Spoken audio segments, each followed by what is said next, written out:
Ils ne veulent pas laisser l'hiver venir. Cet hiver froid tant redouté, c'est celui de la réforme de la fonction publique annoncée. 108 000 personnes selon le ministère de l'Intérieur, 250 000 selon la CGT ont manifesté en France contre ce projet de loi qui sera débattu à l'Assemblée à partir du 13 mai. À Paris, ils étaient entre 18 000 et 30 000.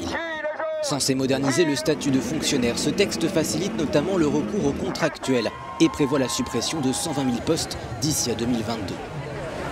Une colère que certains ont résumée en un mot.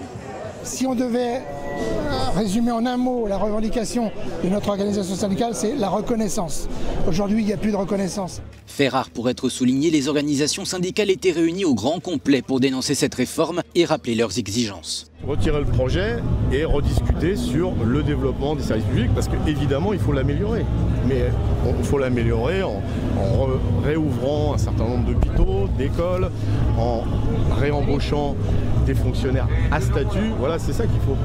Les manifestations ont également rassemblé plusieurs milliers de personnes à Marseille, Lyon et Nantes et dans d'autres villes de province.